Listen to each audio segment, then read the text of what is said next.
not alone.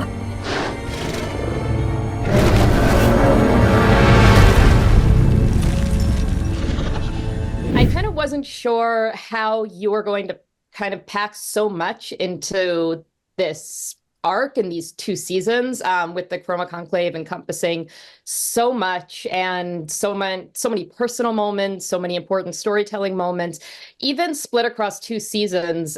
Was there a lot of challenge in terms of figuring out how to adapt the narrative to the series?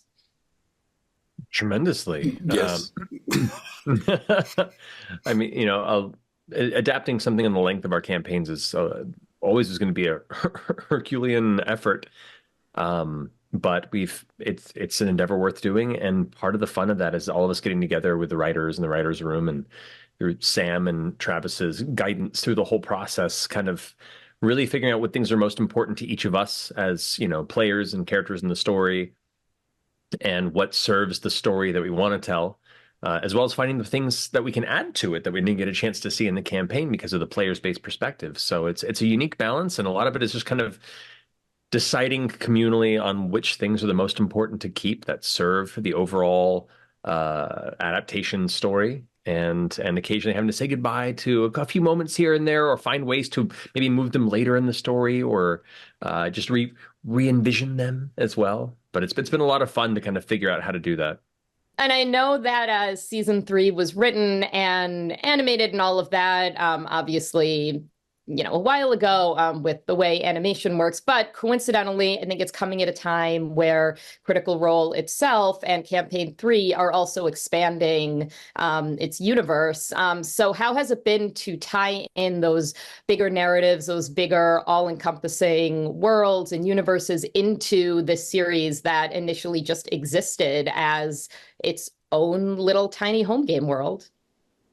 It's been so interesting that the timeline of production and writing and animating, things that we're discovering in Campaign 3 apply directly to moments that we're encountering in as we're writing them in Campaign 1, and looking back on those moments with all the hindsight that we had just from stepping away from it for a while, but now with even more information about Matt's world and the world of Exandria and the universe of the gods, has been so cool and interesting to learn new things as we go, that we can sort of go back and plant seeds for in Campaign 1, and also in our animated series of Campaign 2.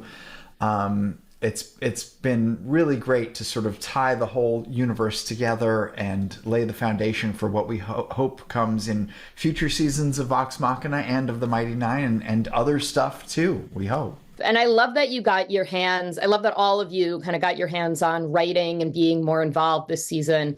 How did you, it's just because it's always a joy for me personally, and I'm sure for other people, to see you have these different creative hands in bringing this series to life. How did you decide either what episodes you wanted to write or put more input in, or what stories you wanted to tackle? Even episodes that we don't write or aren't credited as being a writer on, everybody participates. Everybody's there in the initial breaking of the stories. Everybody gives notes on every episode. So our hands are in all of it. But I think a lot of it just has to do with schedule, who's available, who has a week to spend in the writer's room versus whatever other projects we're doing. Critical Role stays busy, and so sometimes folks are just like, I've got a week. Is there an episode that I can write? And then there's other episodes that really speak to people, and certain cast members want to make sure that they're executed in a particular way, and we of course want to give them the opportunity to do that. But it's always great to get more friends in the room with more ideas.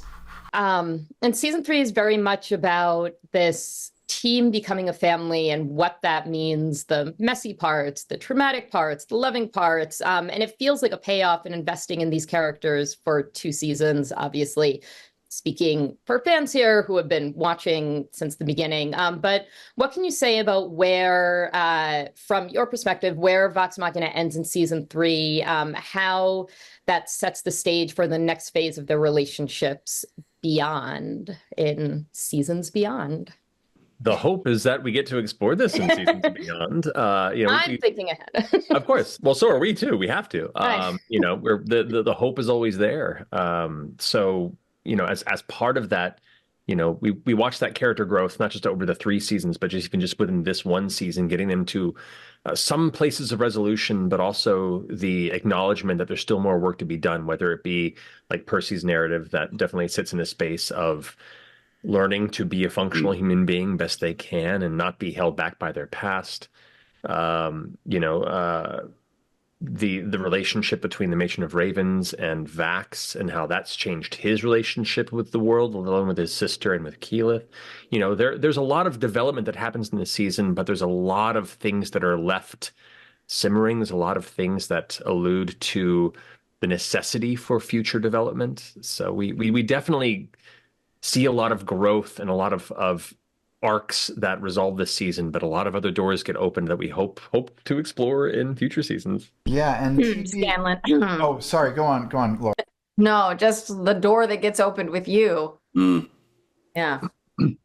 It's a magical door. No, I was just going to say that the way that television works it's great, but it's also shitty because like the last episode of the season is always the maybe last episode of the series, and as much as when we play D&D sessions live, Matt always ends it on a cliffhanger, Right.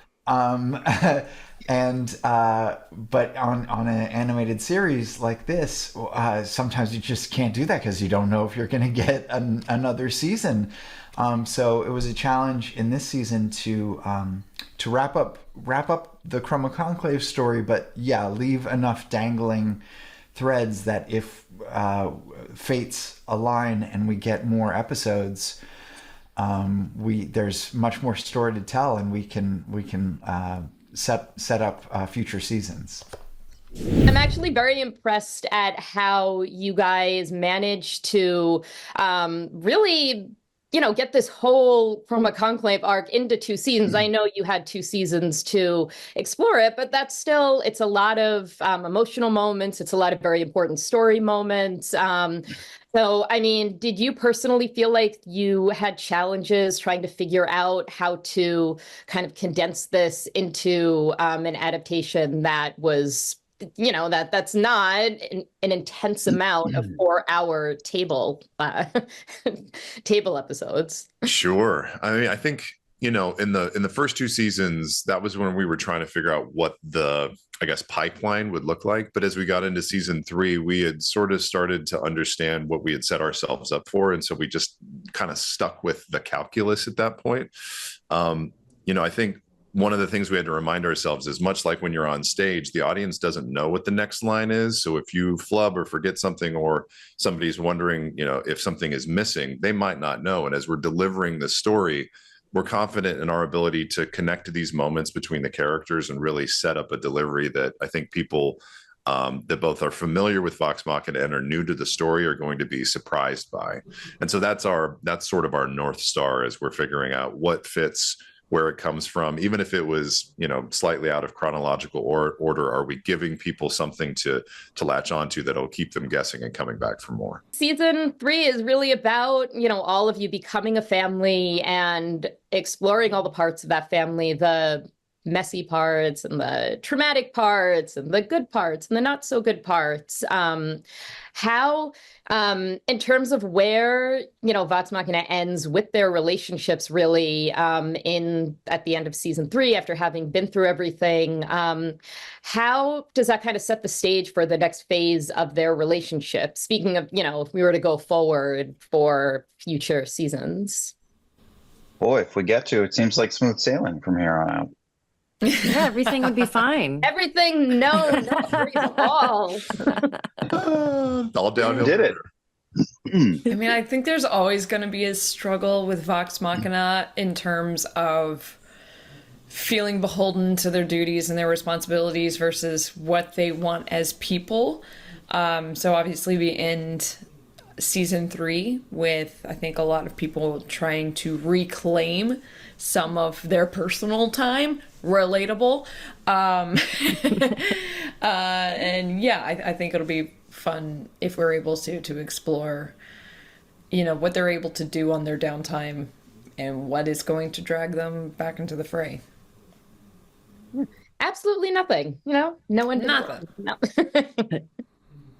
I also love that you guys, I know you have your hands involved in writing, and being involved in every episode, but I love how each season it seems like you guys just get even more and more involved in, in writing certain episodes I know there are certain things that you're picking to include in certain episodes. How, for those of you who have written episodes, even how kind of did you decide what stories you wanted to tackle? Boy, I love the writer's room. Even before this season where Marisha and I got to join in and write episodes, all of us have been part of the writer's room to some degree, certainly for like blue sky meetings for a week or two before each season, and then looking over scripts as they come in and giving feedback, because it's our collective baby. It is so much fun and it's so rewarding to decide together what are those moments that mean so much to us and our audience, and then figuring out the calculus of getting from one to the next when you have much less runway to do so. And it's like solving the most creatively challenging puzzle. Yeah, just jumping off of what he's saying there, we always have like a big list of moments that we would love to hit, that we would love to honor if we're able to get it in, and even just being able to like improv in the booth to make the characters sound a little bit more like what they would. It's, yeah, as you said, very rewarding.